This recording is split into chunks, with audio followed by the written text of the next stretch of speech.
Welcome everyone to the Ordinary Council meeting of the Wellington Shire on the 20th of September 2022. Members of the public gallery should note that Council records and publishes Council meetings via YouTube to enhance the accessibility of Council meetings to the broader Wellington community. These recordings are also archived and may be published on Council's website for viewing by the public or used for publicity or information purposes. At the appropriate times during the meeting, members of the gallery may address the Council, at which time their image, comments or submissions will be recorded. Members of the public who are not in attendance at the Council meeting but who wish to communicate with Council via the online web form should lodge their questions or comments early in the meeting to ensure their submissions can be dealt with at the end of the meeting. Please could gallery visitors, councillors and those invited online attendees ensure that mobile phones and other electronic devices are turned off or in silent mode for the duration of the meeting. If we could all stand for acknowledgement of the country. We acknowledge the traditional custodians of this land, the Gunai-Kurnai people, and pay respects to their elders past and present. Almighty God, we ask your blessing upon the Wellington Shire, its councillors, officers, staff and their families. We pray for your guidance in our decisions so the true good of the Wellington Shire Council may result to the benefit of all residents and community groups. Amen. Please sit down.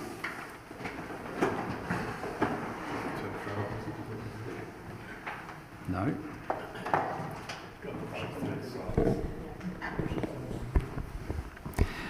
Firstly, I'd like to acknowledge the passing of Queen Elizabeth. I think it definitely is appropriate we acknowledge that at this meeting. I'd also like to pass on a few facts. Queen Elizabeth visited Australia on 16 different occasions. She was the longest reigning monarch of over 70 years. She was the only person in the UK allowed to drive without a licence and did not require a passport either. Her favourite dogs, of course, were the corgis. She never went to school. She had personal tutors that actually tutor her in their own residence. She has been portrayed in over 200 films or TV series. And my favourite recognition of Queen Elizabeth was when she did the skit with Paddington Bear. I thought that was fitting of the person that she was. She was crowned Queen on the 2nd of June 1953 at age 25. And Queen Elizabeth passed away at the age of 96. So I think more than appropriate that we stand for a minute's silence. Thank you, everyone.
Thank you, everyone.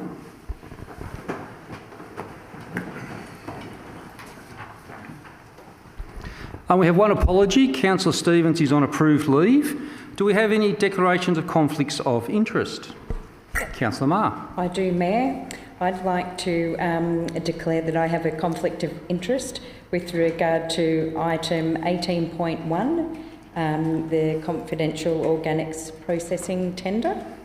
I declare that I have a general interest as per section 127 and an exemption to a conflict of interest as per section 129 of the Act. Thank you, Councillor Marr. Is there anyone else with a conflict? No. Could I have someone to move item 3.1, adoption of minutes of the previous council meeting? Councillor Wood. Thank you, Mayor. I move that Council adopt the minutes and resolutions of the Ordinary Council meeting of the 6th of September 2022. And can I have someone to second that? Councillor Rossetti. Is that motion opposed? If not, that motion is carried. Happy with that, Councillor Wood? Yes, thank you. Item 4, business arising from previous meetings, there is none.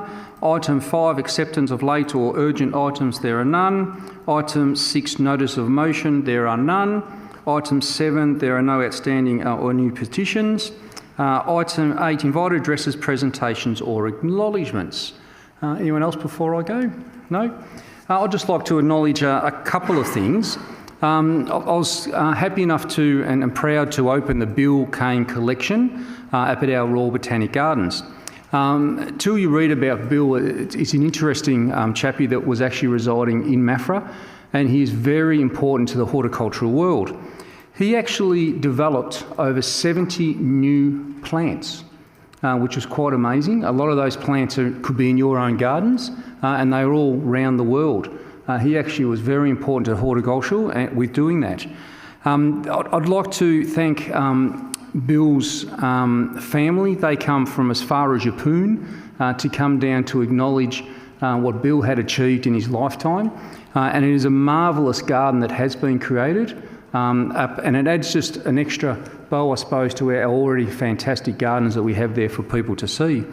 The gardens just don't look after themselves. I'd like to acknowledge the Friends of the Sale Botanic Gardens.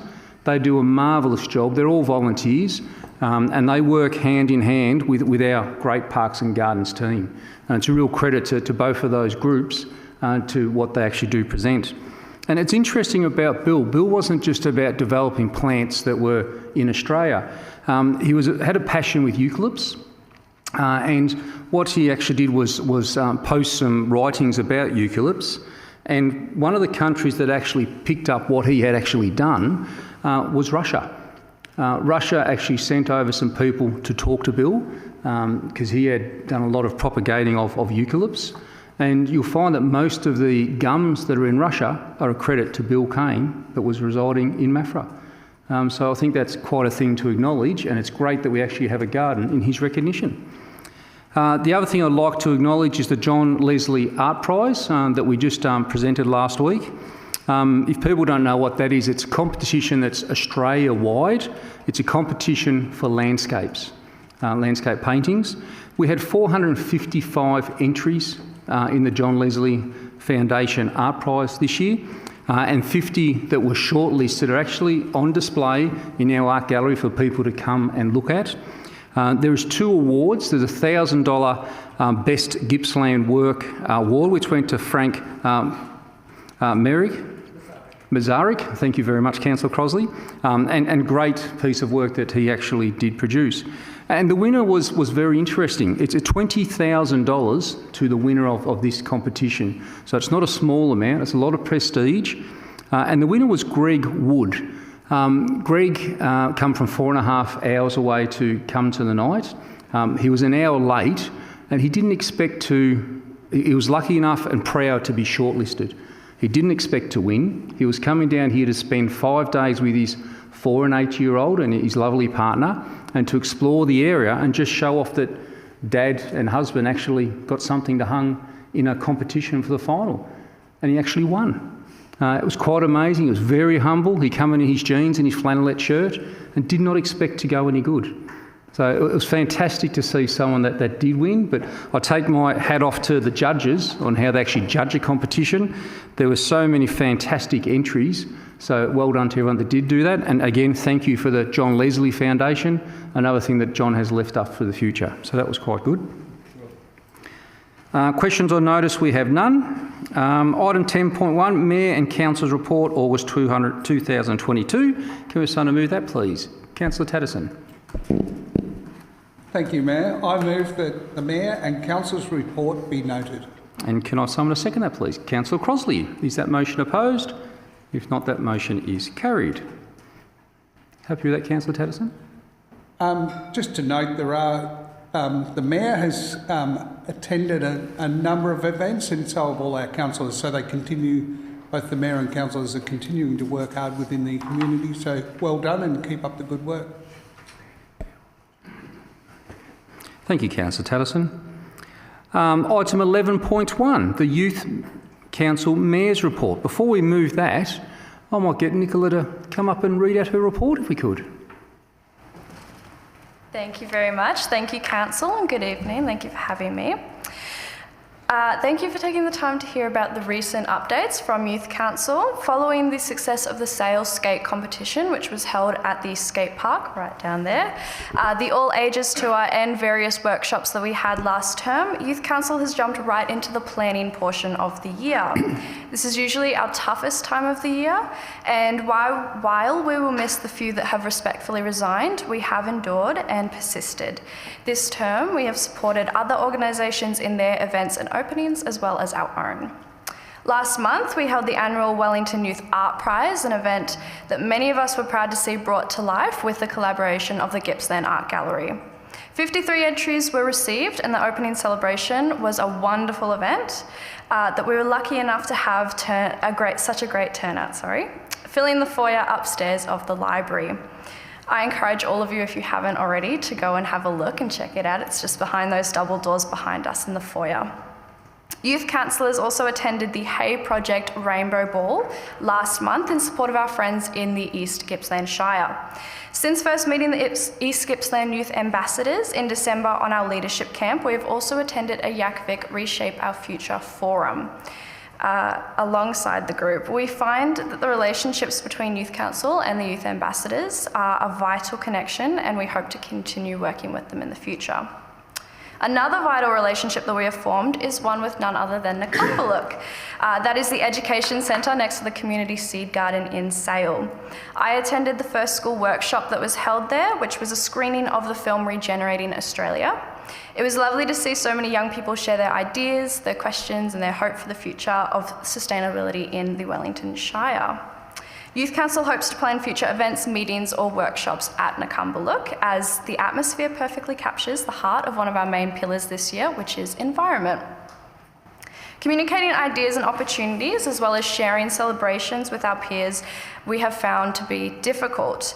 We have been trying to devise a way to connect directly to inform the youth of upcoming events and local updates, and we have just released a single issue of a mini online magazine as a way to get real-life feedback from the youth of the Wellington Shire. This is something that has taken a lot of time to plan and to organise, but has been a lot of fun, and we're very proud for our first edition of Youth Illustrated. You can find it through our socials on our link tree under Youth Illustrated. During July, we were lucky enough to have the Latrobe Youth Space host us in Morwell for a day to discuss an upcoming project of theirs. There will be a youth-focused bus that will go between the Wellington Shire, East Gippsland, and there will be another one for the East Gippsland Shire. These will be designed by a committee from both shires, which right now are temporarily made up of either youth councillors or youth ambassadors. This project is something that we've been very fortunate to have been a part of, and in our 2 meetings so far, we have already accomplished quite a lot. Looking forward, we're currently in the planning and awaiting stage for our next event, which is Upswing. It's our most anticipated event of the year. This is an annual event that not only youth councillors, but the general public also look forward to every single year. We will be holding a Young Makers Market again this year, the ideal way for us to interact with young businesses. Upswing will be held here at the port on Friday the 7th of October between 4 to 7 p.m, and there will be over 40 stalls, 17 of which will be made up of young people. There will also be a live music stage showcasing young talent, a giant rock wall, and much more. So that is very exciting. That's coming up in 2 weeks. While there have been plenty of challenges this term, the Youth Council team has endured and continue to work hard to see our work pay off at every event. We are eager to finish off this year with multiple successful events and milestones under our belt, and we cannot wait for Council to watch our plans unfold and come to fruition. Thank you very much. Thanks, Nicola. Can I have someone to move that motion, please? Councillor Wood. Thank you, Mayor. I move that Council receive the Youth Mayor's quarterly report. And I've someone to second that, please. Councillor Ripper. Is that motion opposed? If not, that motion is carried. Councillor Wood. Just your microphone's off, yep. Only to say, Mayor, how proud we are of our Youth Council. They do an amazing job, and that was a great report. Good on you. Thanks again, Nicola. Item 13.1, the Chief Executive Officer Report, August 2022. Can I have someone to move that, please?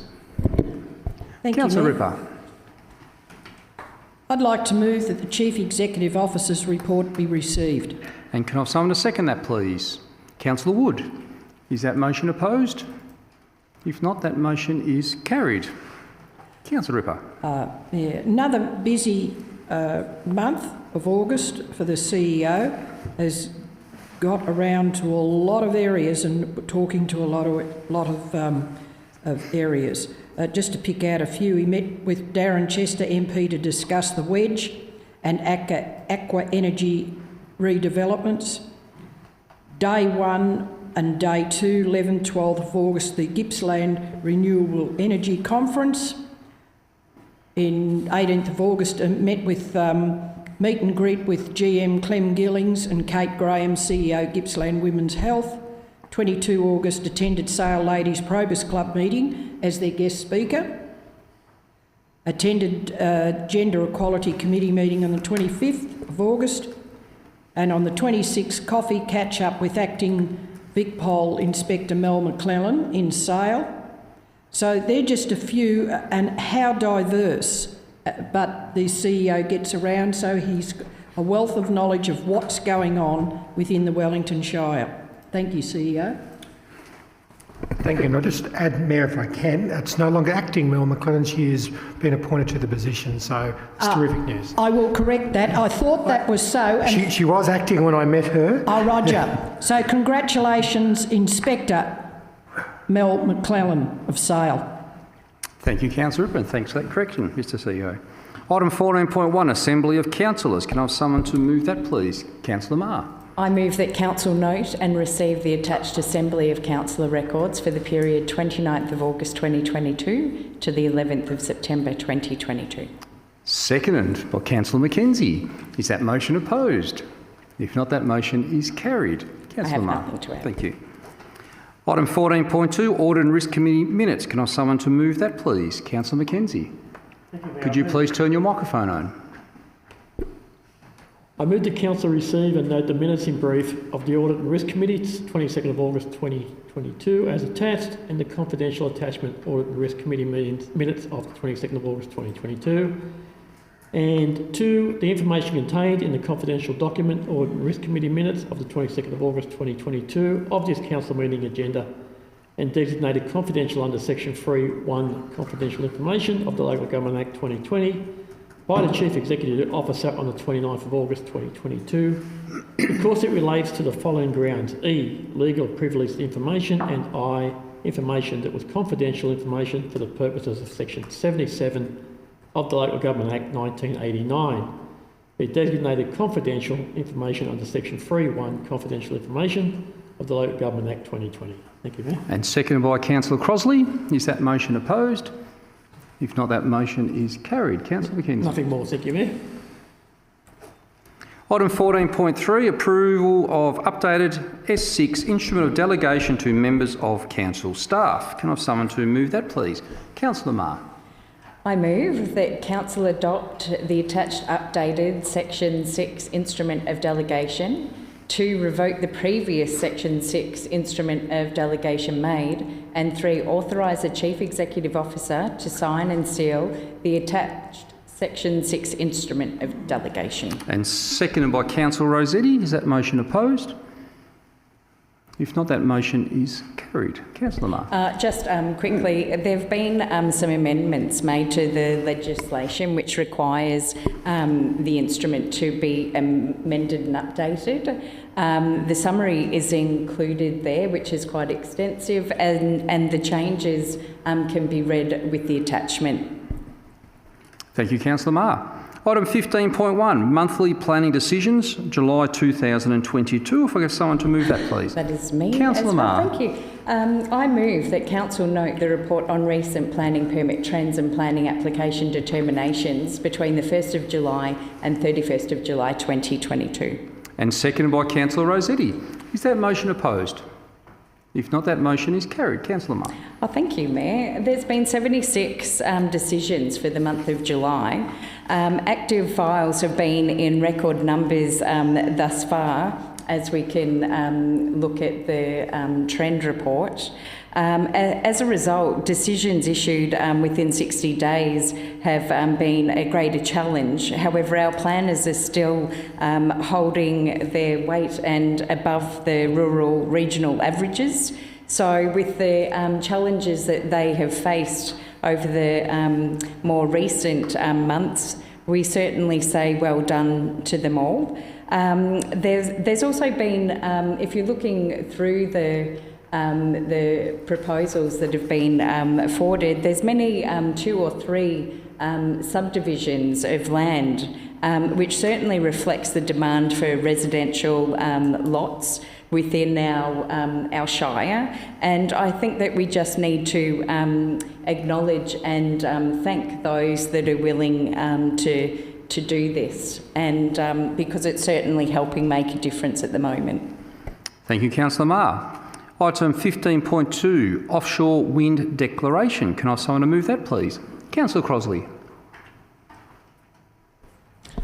Thank you, Mayor. I move that Council endorse the attached submission in support of the Commonwealth Government proposal to declare Bass Strait as the first area suitable for renewable energy, in brackets, offshore wind investment.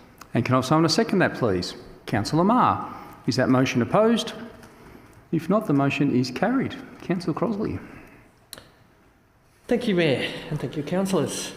When the Honourable Chris Bowen MP, the Minister responsible for the Commonwealth Offshore Electricity Infrastructure Act, that was put on notice in the in Section 18 of the Act, and was information on that will be submissions will be open until the 7th of October this year.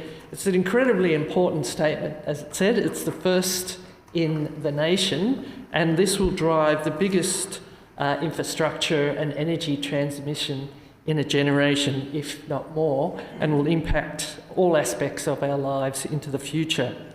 So why are we supporting this incredible change just offshore? Not only is that impact of economic importance of well over $40 billion planned in renewable energy in that offshore space, but also it will provide increasing significance, both economic but also environment. This reflects our 2021-25 council plan, which was identified by our community and supported that climate change was both our biggest priority and our biggest challenge for our community.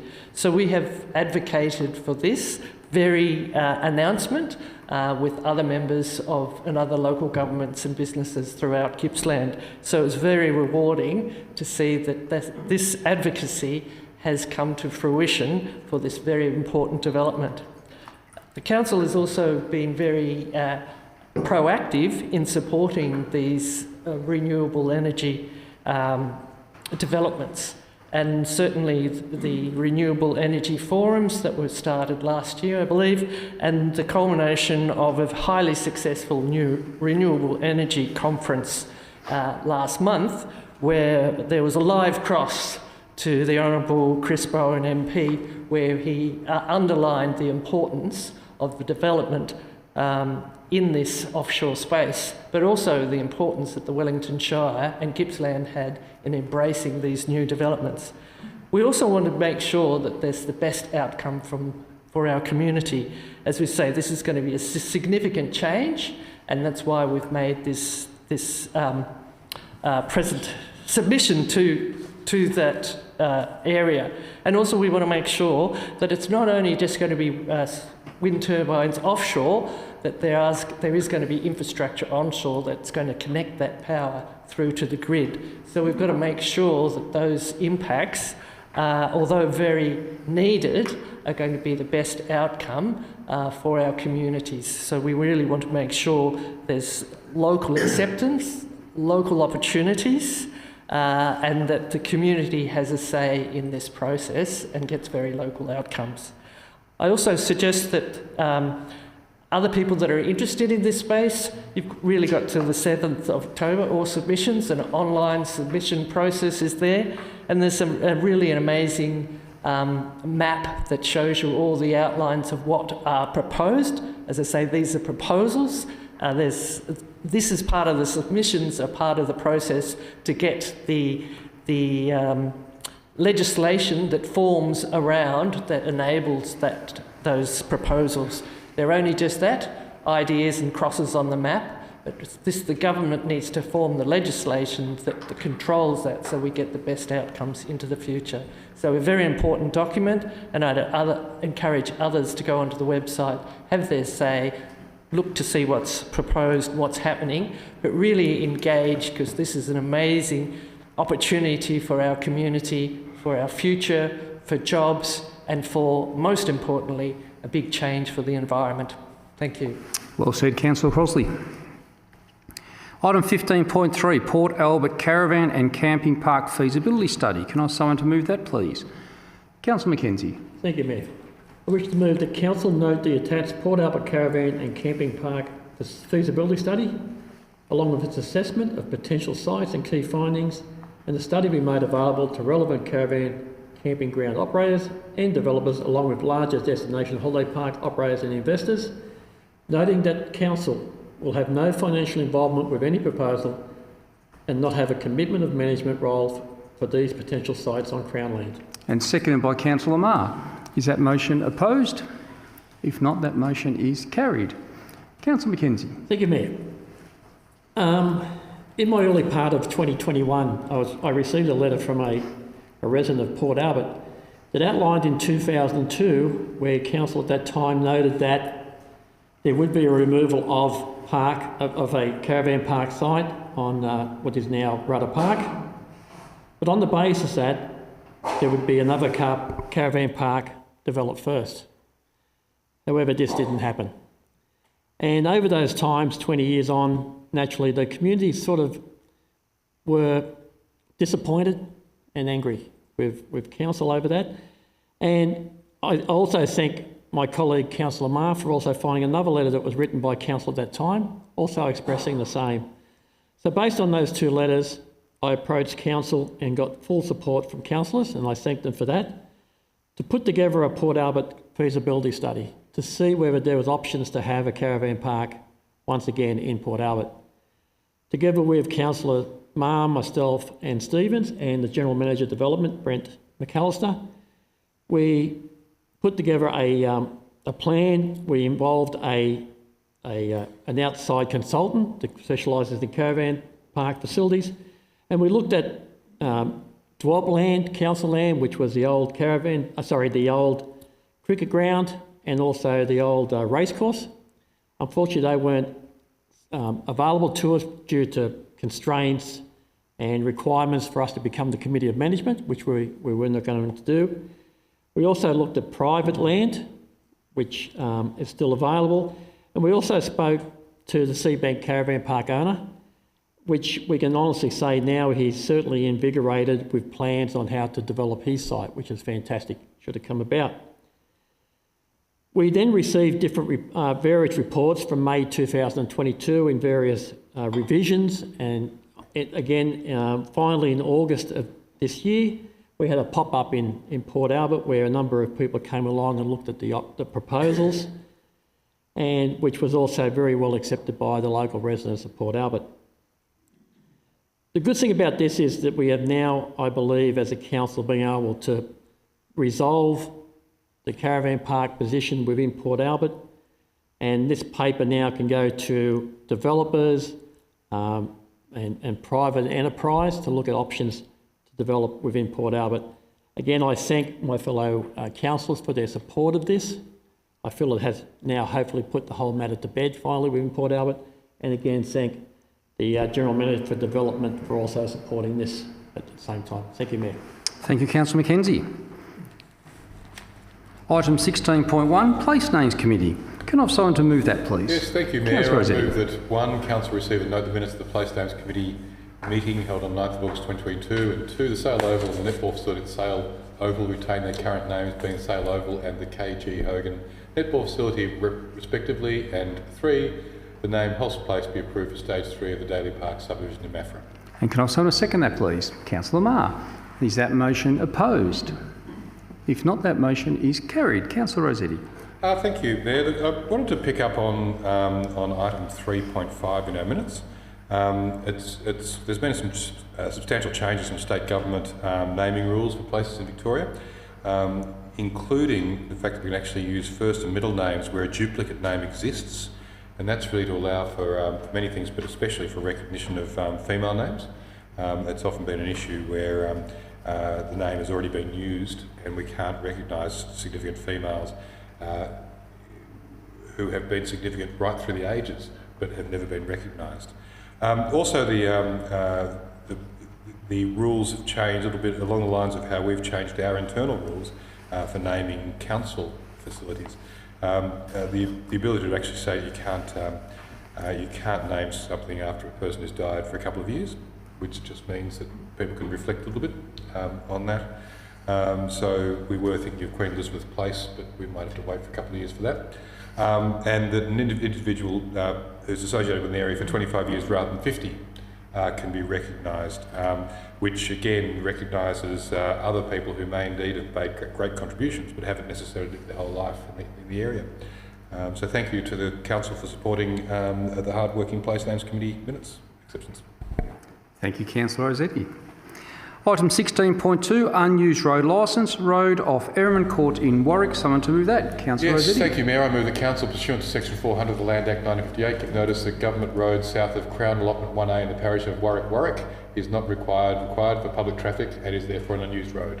And can I have someone to second that? Councillor Mackenzie. Is that motion opposed? If not, that motion is carried. Thanks, Mayor. We get a lot of these come through. We don't actually... The person who's... This person who wants to lease, do an unused road lease over this land, we don't provide the unused road leases, but we do need to acknowledge that it's not required for public transport, and we've just done that. Thank you. Thank you, Councillor Rossetti. Item 16.3, Yarram Mall, Jack River Valley Road, intersection construction. Can I have someone to move that, please? Councillor Tatterson. Thank you, Mr Mayor. I move that Council adopt the recommendations contained in the attached confidential tender evaluation report of the Council meeting agenda for contract 2023-006 Yarram Mall, Jack River Valley intersection rehabilitation works, and the information contained in the confidential attachment contract 2023-006 Yarram Mall, Jack River Valley intersection rehabilitation works, and designated confidential under Section 3-1 confidential information of the Local Government Act 2020 by the General Manager, Built and Natural Environment on the 5th of September 2022 because it relates to the following grounds. Ground G, which is private commercial information, being information provided by a business, commercial or financial undertaking that, if released, would unreasonably expose the business, commercial or financial undertaking to disadvantage. So it be designated confidential information under Section 3.1, confidential information of the Local Government Act 2020, except that once the recommendation has been adopted, the name of the successful tenderer can be made public. And can I, seconded by Councillor Marr. Is that motion opposed? If not, that motion is carried. Before I go back to Councillor Tatterson, I'd like to announce the successful tenderer as Bensdale Road Services Proprietary Limited. Congratulations. Councillor Tatterson. Thank you, Mr Mayor. The pavement and intersection of the Yarram Mall, Albert River Road, Egan's Road and Jack River Valley Road requires reconstruction of approximately 600 lineal metres of roadway due to pavement failures. And I congratulate our engineering staff on undertaking a full pavement design to ensure that they do the works once and do it properly, and then going through the contract process. So well done to our engineering teams involved in that process, and congratulations to the tenderer. Thank you, Councillor Tatterson. Do we have no gallery here? Any online comments? None, Mayor. Thank you. And we need to move into closed session. I can do that for you, Mayor. Councillor Ma declares a conflict now. Before we go into that, or we go into closed session first? Go to closed session first. And then Go into closed session. Thank you, Councillor. So I move the Rossetti. meeting be closed to public pursuant to section 66.2 of the Local Government Act 2020 to consider matters under section 66.5b as defined by section 3.1, being F, personal information being information which, if released, would result in the unreasonable disclosure of information about any person or their personal affairs, and G, private commercial information being information provided by a business, commercial or financial undertaking that, 2, if released, would unreasonably expose the business, commercial or financial undertaking to disadvantage. And can someone second that, please? Councillor Tatterson. Is that motion opposed? If not,